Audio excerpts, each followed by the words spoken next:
The storm had swallowed the small town of Ely, Minnesota, turning Main Street into a white wasteland. The snow came in thick, silent sheets, erasing every color, every sound, until only the wind and the heartbeats of those who dared to remain outside were left. It was well past midnight, and the only light came from the flickering neon of a closed diner and the orange glow of the *** street lamp. Near the frozen lake, that was where Claire Monroe *** collapsed. Her boots had split somewhere along the highway, and her coat was too thin for this kind of cold. She hadn't eaten in 2 days, hadn't slept in longer. Her fingers were raw, her lips cracked and bleeding. Every breath burned like glass in her lungs. She stumbled toward the lake's edge, drawn by some faint sense of direction, something deep inside whispering that she needed to keep going, even when her body was shutting down. The last thing she remembered was the sound of a howl. Not distant, not human. It rose above the blizzard like a warning or a promise. When she hit the ground, the snow caught her gently, too gently, like it wanted to claim her for itself.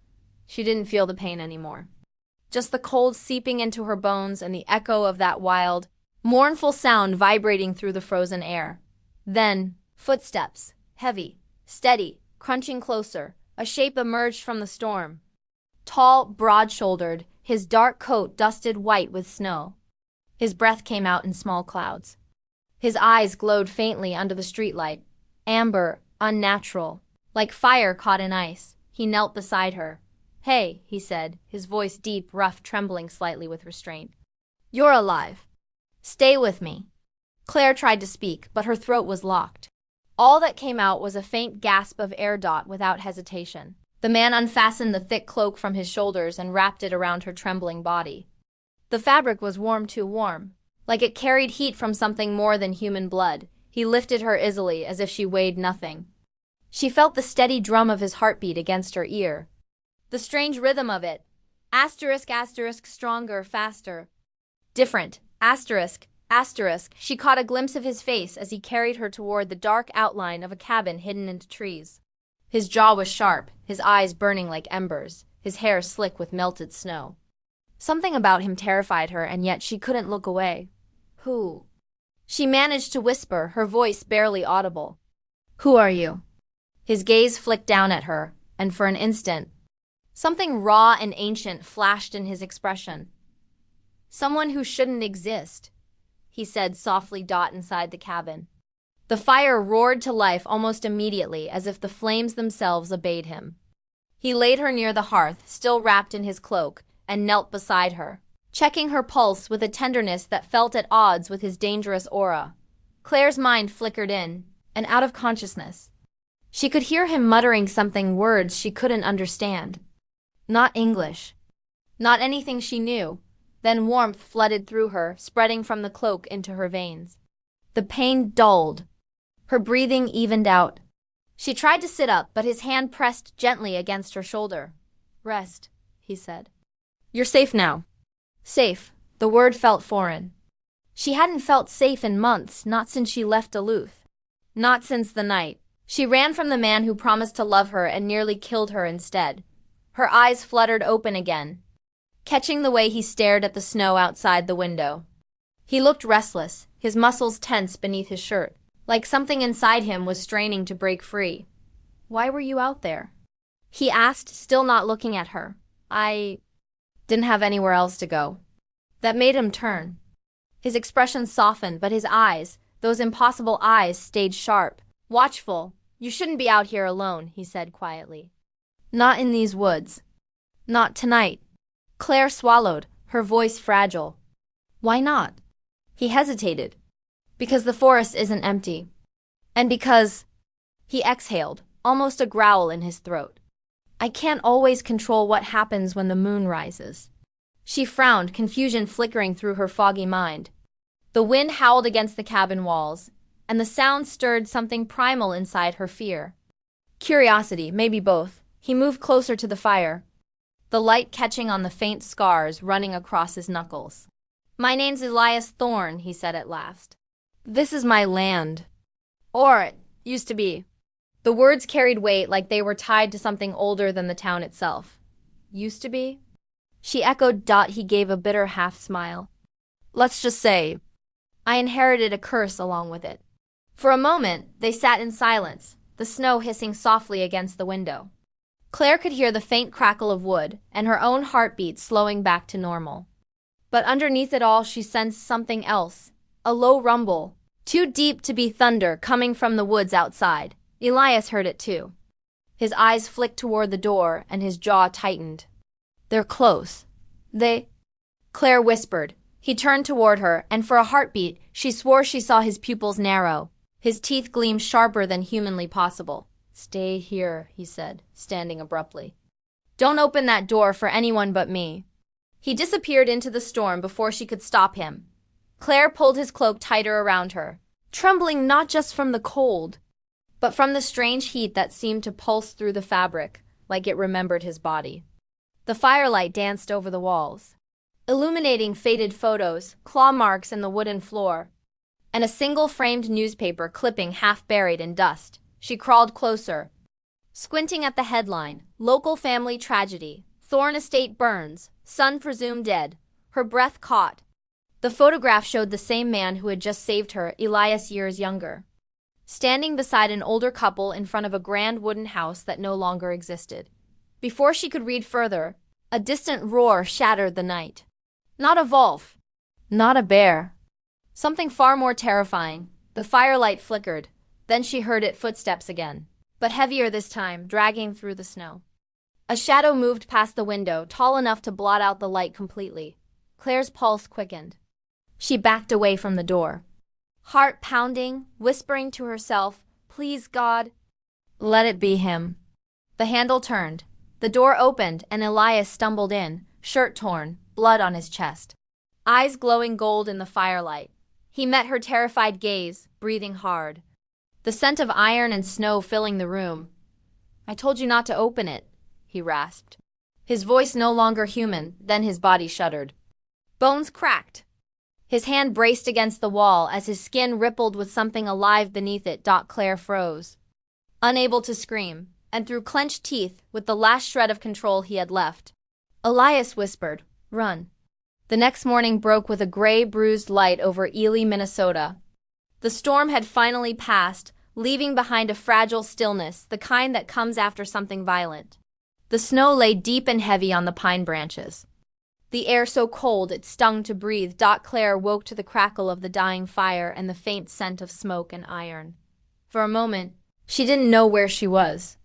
Then she saw the cloak, his cloak still wrapped around her like a second skin. Elias was gone. The cabin was silent except for the faint whistle of wind slipping through the cracks in the wood. The floor was scarred, the door half off its hinges. Dried blood streaked the threshold where he had stood the night before. She sat up slowly, every muscle stiff, her heartbeat still uneven from what she'd witnessed. The memory replayed in jagged flashes, his eyes burning gold, his voice breaking as he told her to run, the sound of bones twisting. She hadn't run. She had hidden in the corner until the night blurred into a sleepless gray dawn. Now, daylight made everything feel almost unreal. The monstrous shadow she saw, the guttural sound that didn't belong to any man. Maybe she'd imagined it. Maybe her mind, starved and exhausted, had turned fear into hallucination. But then she found the claw marks on the wooden beam by the door, deep, splintered, too large for any human hand. She pulled the cloak tighter and stared at the snow outside. There were tracks leading away from the cabin barefoot, impossibly large, already half covered by the morning frost. A soft knock at the door made her flinch. Claire? The voice was deep but calm this time, steady. It's me. She hesitated, fingers trembling against the latch. He stepped inside, brushing snow from his coat. His hair was damp, his clothes clean, though his eyes still carried the same restless wildness as before. He looked human again, painfully, beautifully human. Sorry, he murmured. Didn't mean to scare you. Claire stood frozen, searching his face for any sign of the creature she had seen. What happened last night? He didn't answer right away. Instead, he poured water into an old kettle, set it on the stove, and lit the flame with a practiced flick, the sound of the fire filling the silence between them. You saw what I am, he said finally, voice low. Or part of it. She swallowed hard. You mean That wasn't real. It couldn't be real. He looked at her, then his gaze steady, full of quiet resignation. It's real enough that I can't stay near people. Not when the moon's full. Not when the pack is near. The pack? He nodded. There are others. Most of them lost control long ago. He paused, his jaw tightening. I keep them away from town. From everyone. But they can smell you now. They'll come. Claire's stomach nodded. Why would they come for me? Because I saved you, he said. Because you smell like me now. Her pulse stumbled. What does that mean? Elias looked away, his expression unreadable. It means you're marked. Silence stretched between them. The kettle began to hiss, steam curling through the cold air. She tried to think, to make sense of it all. I didn't ask for any of this, she whispered. I know. His voice softened. But you came here for a reason, didn't you? No one ends up in these woods by accident. She looked down, twisting the edge of his cloak in her hands. I was running from someone. Elias didn't press. He just nodded like he already knew. Outside, a wolf howled low, mournful. Close. Claire flinched, but Elias didn't move. His shoulders stiffened, his jaw set, his breathing grew shallow. They're watching, he said under his breath. They won't attack in daylight, but they'll wait for nightfall. He turned to her, his eyes intense. You can't stay here. Where would I go? She asked, her voice breaking. You think anyone in that town's going to believe me if I say I was saved by a man who turns into a wolf? For a second, something almost like a smile touched his lips. No, they wouldn't, but there's a woman in town, Mara Halbrook. She runs the old lodge by the frozen lake. Tell her I sent you. She'll help you. Claire hesitated. Leaving meant stepping back into a world that had already forgotten her. But staying meant being hunted by things she couldn't understand. Why are you helping me? She asked quietly. Elias's eyes met hers, and the space between them thickened with something neither of them could name. Because once someone helped me. And I couldn't save her. He looked away quickly, as if he'd said too much. The kettle screamed. Neither moved to stop it. By afternoon, the sky had turned pale blue, streaked with thin clouds. Claire followed Elias down the narrow path that wound through the woods toward the road. The snow crunched beneath their boots. The silence between them was both comforting and unbearable. When they reached the edge of the trees, he stopped. This is as far as I go, he said. Claire turned to him, heart pounding. Will I see you again? He hesitated, his gaze scanning the horizon. If I come near you again, it'll put you in danger. The pack doesn't forgive trespass. But you're their leader, aren't you? She said softly. A flicker of pain crossed his face. Not anymore. Then he handed her a small silver charm shaped like a crescent moon. Keep this close. If you ever hear them before you see them, it might buy you time. She took it, her fingers brushing his. His skin was warm unnaturally so. The touch lingered. Thank you, she whispered. He gave a faint nod, then stepped back into the shadows of the trees. Disappearing so quickly, it almost looked like he'd dissolved into the forest. Claire stood there for a long time. The charm cold in her hand, the road ahead stretching empty and endless toward the town. By the time she reached the old Halbrook Lodge, the sun was beginning to set, painting the snow in bands of pink and gold. The building was large but worn down, its wooden porch sagging under years of frost. A small sign hung above the door. Vacancy. She knocked. And a woman in her 50s opened the door, a sturdy figure, with kind eyes and a cigarette balanced between her fingers. Can I help you, sweetheart? Mara? Claire said, catching her breath. Elias Thorne told me to come. The woman froze. The cigarette fell from her fingers into the snow. After a moment, she stepped aside. You'd better come in. Inside, the lodge smelled of coffee, pine, and something faintly metallic. The walls were covered with old photos of the lake, the forest, and Claire's heart skipped. A black and white portrait of a family. The Thornes at Mara followed her gaze. You met him, didn't you? Claire nodded slowly. He saved my life. Mara sighed, her eyes darkening. Then you should know, Elias hasn't been seen in town for 15 years. Not since the fire that killed his parents. Claire felt the room tilt. That's impossible. He's alive. He carried me here. Mara shook her head. Maybe he did. But if you saw him, you're not safe.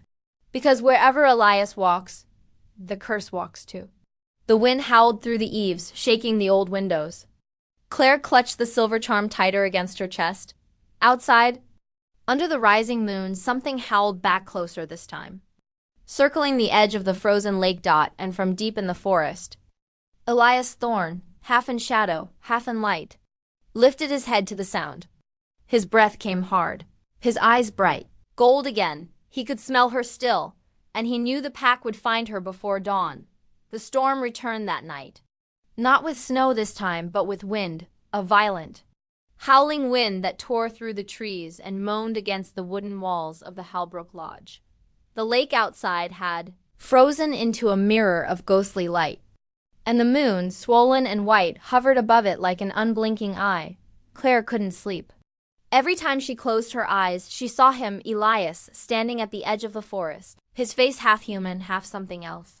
The way his voice had cracked when he told her to run. The way his hands had trembled, as if holding something monstrous back. Downstairs, the floorboards creaked. Mara was awake, too. Claire found her in the kitchen, sitting at the old pine table with a half-empty glass of whiskey, staring at the window as if expecting it to shatter. You heard it, too, Claire said softly. Mara didn't look up. You mean the howling? Sweetheart, I've been hearing that for 20 years. Claire sat across from her.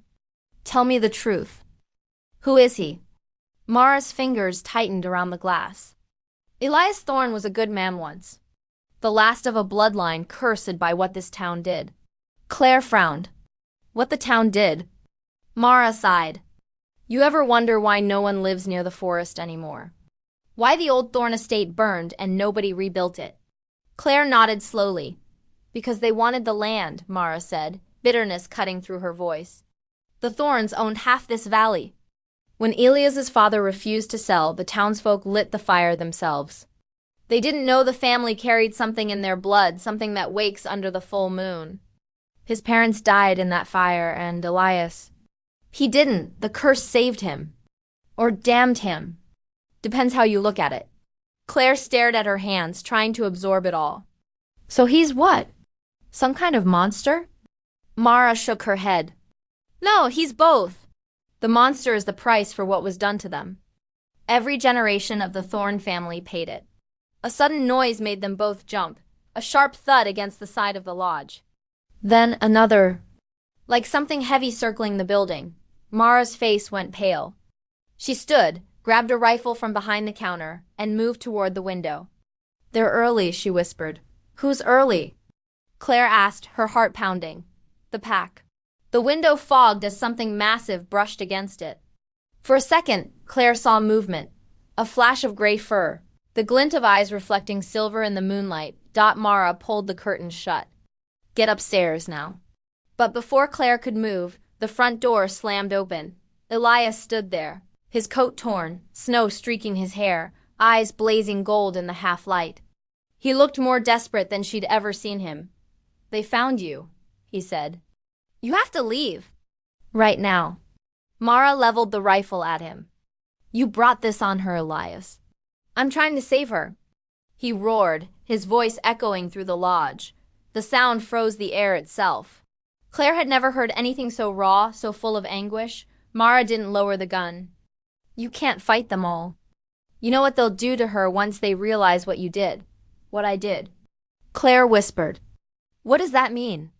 Elias turned toward her, his expression torn between guilt and urgency. I marked you. When I wrapped you in my cloak, when I used the old words to bring your body back from the cold, it bound you to me. To the pack. Claire's breath caught. Bound me how? He hesitated. They'll see you as mine. As part of the curse. Part of you? She said, trembling. Not yet, he whispered. But the next full moon, the sound of shattering glass cut him off. A dark shape burst through the side window. A blur of claws and teeth slamming into Mara and sending her crashing to the floor. The rifle fired, the shot echoing like thunder. Run. Elias shouted. Claire turned and sprinted up the stairs as the lodge exploded into chaos behind her, furniture splintering, Beast snarling, Mara screaming Elias's name. She threw herself into one of the upstairs rooms and slammed the door shut. Her breath ragged, heart hammering. Outside, the wind screamed. The floor trembled under heavy footsteps. Something was climbing the stairs. Then the doorknob began to turn. Claire pressed her back against the wall, clutching the silver charm he'd given her. She whispered a prayer she couldn't finish. The door flew open, and Elias stood there, bleeding, eyes burning. "It's me." Before she could speak, another growl erupted behind him. A massive shape lunged from the hallway, knocking him aside. The creature crashed into the room, towering over her, its fur matted with snow. Its teeth bared. It wasn't Elias. Its eyes were red. The silver charm pulsed in her hand, growing hot. She threw it toward the creature on instinct. It struck the beast's chest, and a flash of white light exploded, sending it reeling backward with a scream that didn't sound human. Elias pulled her behind him, his breath ragged. "You shouldn't have done that," he said. "Now they'll all smell your blood." "What are they?" she cried. "My brothers," he said softly. "What's left of them?" He grabbed her hand and dragged her down the back stairs, through a side door into the snow. The cold hit like knives. The forest loomed black ahead of them, the moon cutting through the trees. "They won't stop," he said, running. "Not until one of us dies. Then why save me?" She shouted. He stopped abruptly, turning to her. His eyes flickered gold again, his breath visible in short bursts. "Because I was supposed to die that night, too. The fire took everything I loved. And when I saw you in the snow, freezing, I saw her again." "Her?" He nodded, voice breaking. "The girl I couldn't save. The curse took her first." They stood there, snow swirling around them, breath mingling in the icy air. The sound of the pack drew closer, a low rumble of hunger and hate. Claire reached out, placing her trembling hand on his chest. "Then save me now," she whispered. Something in him broke. He cupped her face with his scarred hand, eyes wild with emotion. "If I do, there's no going back. You'll be one of us." "I already am," she said. Then the forest erupted with movement, wolves, dozens of them, emerging from the darkness, circling. Their eyes glowed red and gold. Elias stepped in front of her. Teeth bared, body shaking as the change began again, bones snapping, skin rippling, the sound of his growl blending with the wind. Claire stood frozen. The snow whipping around them, her heart pounding in her ears, and just before he leapt into the pack, Elias turned to her one last time, his voice low, almost human. "Find the fire," he said. "It's the only way to end this." Then he was gone, lost in a blur of claws and blood and moonlight. Claire fell to her knees, the snow around her burning cold. The silver charm shattered at her feet, and as the moon reached its highest point, she realized the mark on her wrist, the faint crescent-shaped scar, was glowing softly under her skin. The forest burned in her dreams, flames licked up the trees, twisting into shapes that almost looked like wolves, their snarls made of smoke, their eyes burning white. Claire ran through the fire barefoot, calling his name, her voice torn by the heat and the wind. When she woke, the sky was pale gray, the world quiet except for the steady whisper of snow melting from the branches above. The Halbrook Lodge was gone. Only a blackened ruin remained in the distance, smoke rising like ghosts into the cold morning. Her body ached, her clothes stiff with frost, but she was alive. Somehow she was still alive. Elias wasn't. At least, that's what she told herself, staring at the empty tree line where he had vanished hours ago. But deep inside, beneath the fear and exhaustion, she could feel him, like a pulse that wasn't hers. A rhythm echoing faintly under her skin. The mark on her wrist glowed, softly beneath the gray light. She found her way to the lake, its surface now cracked and misted with fog. The reflection of the moon still lingered faintly, even though dawn had come, as if the night refused to end. She knelt by the water's edge, hands shaking, remembering his last words. Find the fire. What did that mean? Behind her, a twig snapped. Claire turned, her breath freezing mid. Mara, limping, blood on her arm, but alive. "Thank God," Claire whispered, running to help her. "I thought you." Mara shook her head weakly. "No time. They're regrouping. You need to finish what he started." Claire steadied her. "You mean Elias?" Mara's eyes flicked toward the woods. He's fighting them, but he can't win. Not like this. The curse is bound to the bloodline, to the fire that created it. If you want to stop it, you have to go back to where it began. The Thorn Estate, Claire murmured. Mara nodded grim. The ruins are north of here. Half buried in the snow. But you'll have to hurry. The moon will rise again tonight. Claire swallowed hard. What happens if I don't make it? Mara hesitated. Then you'll become what he is. The words hit her like a knife. She turned toward the trees, toward the dark horizon. Then I have to go now. Mara grabbed her wrist. Claire, if you find him before you find the fire, don't let him touch you. The mark will bind fully under moonlight. He won't be able to stop it. Claire nodded, even though her heart twisted at the thought. Thank you. The path north was narrow, the snow deeper with every step. The cold bit through her clothes, but she didn't stop. Each breath came sharp, each sound amplified in the stillness, the crunch of snow beneath her boots. The distant echo of wolves howling somewhere behind her by dusk. She saw it, the ruins of the Thorn Estate. Black stones jutting from the snow like broken teeth. The remains of a grand house hollowed out by fire. The scent of ash still clung to the air, decades old but never gone. As she approached, a faint warmth brushed against her cheek, carried by the wind. It wasn't possible, but she could feel it. The fire was still burning. She stepped inside what had once been the great hall. Charred beams crossed above her like the bones of a forgotten cathedral. In the center of the floor, buried under layers of soot and frost, something shimmered, faintly red, faintly alive. The curse. She knelt, brushing the snow away until her fingers touched stone, then a symbol carved deep into it. A wolf's head surrounded by flames. The same shape now glowed beneath the skin of her wrist. A sound behind her made her spin. Elias. He stepped out of the shadows, half lit by the dying sun, his face streaked with dirt and blood. His coat hung in tatters. But it was his eyes that stopped her. No longer burning gold, but something softer, almost human again. You shouldn't have come, he said quietly. She took a step toward him. You told me to find the fire.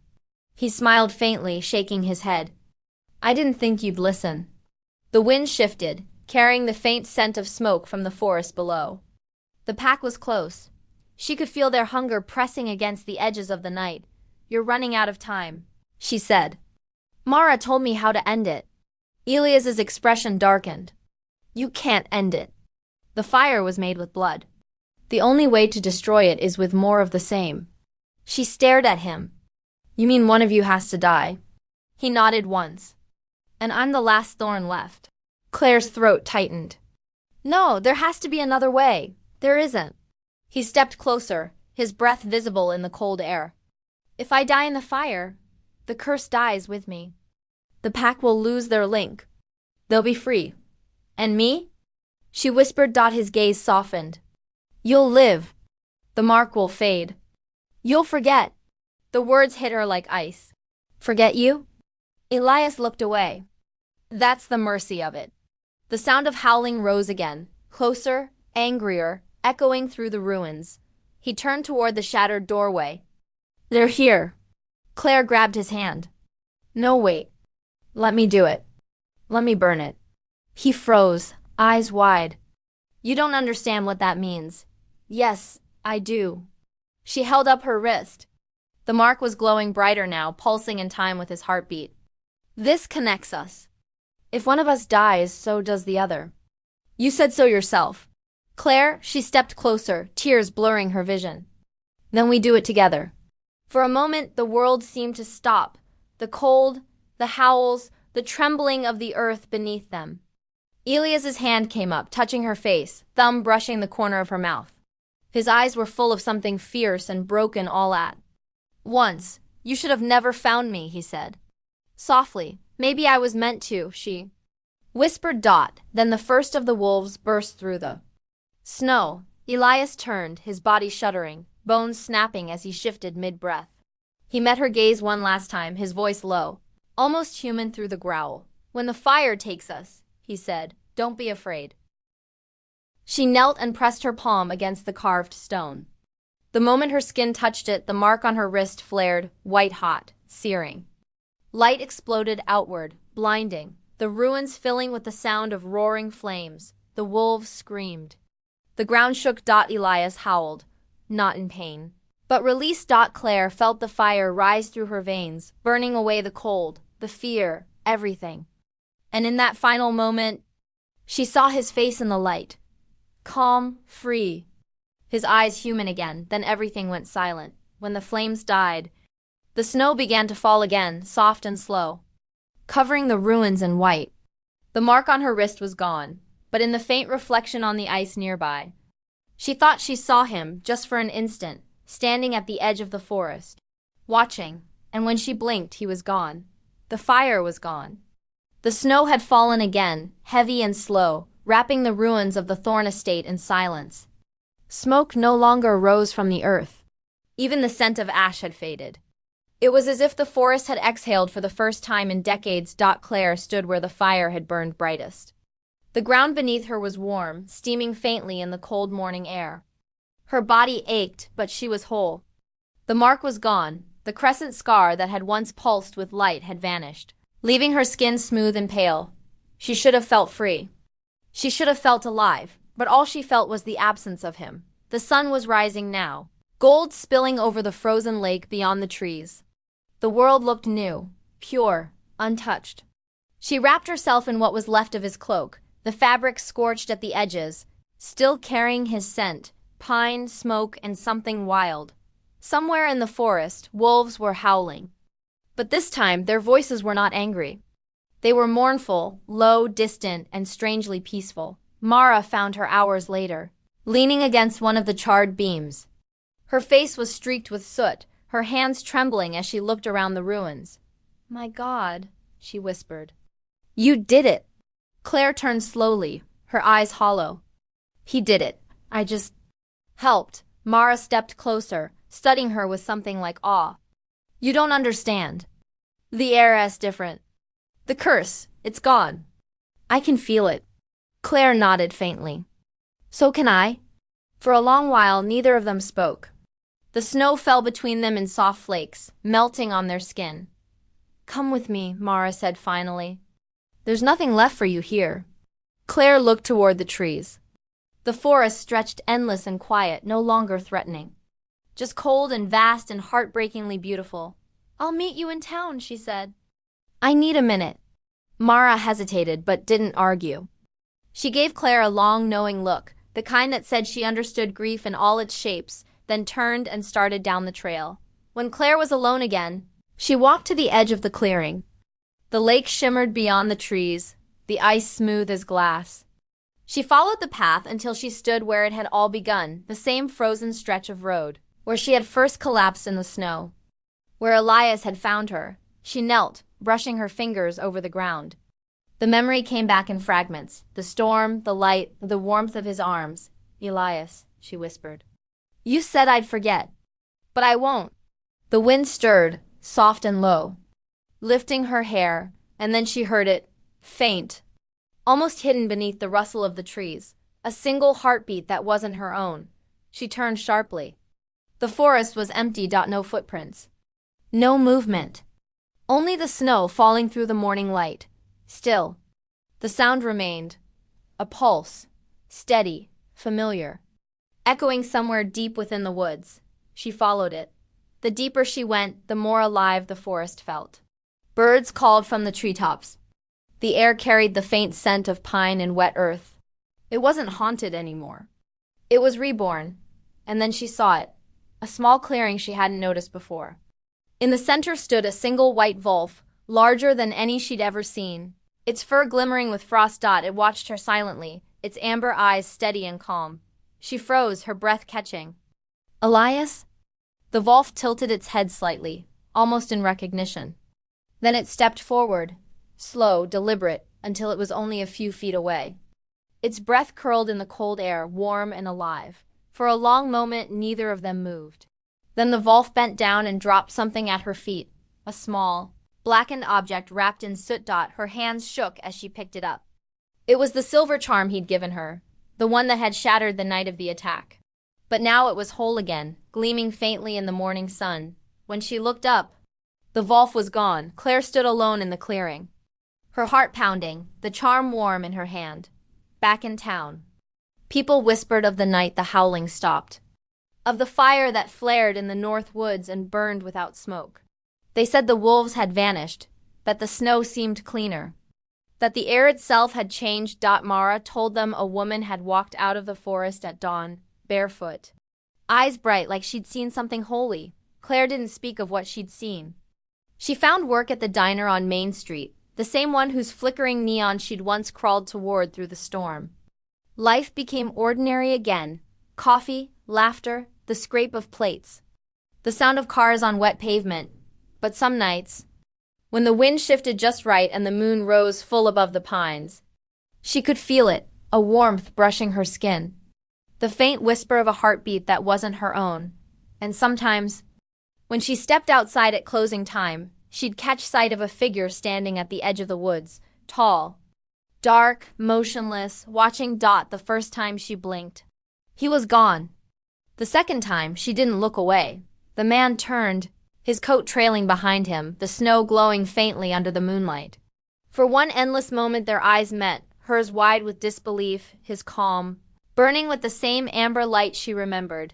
Then he smiled. It wasn't human, but it was him. And before the mist swallowed him again, she heard his voice in the wind, as gentle as it had been that night in the storm. "Stay warm, Claire." The neon light buzzed overhead, painting the snow gold. She pressed the silver charm against her chest, tears in her eyes and a tremor in her breath. Maybe the curse was gone. Maybe he wasn't. Maybe love itself was the fire that never died. And as the moon climbed higher, lighting the quiet streets of Ely, Minnesota, Claire Monroe stood in the snow once more.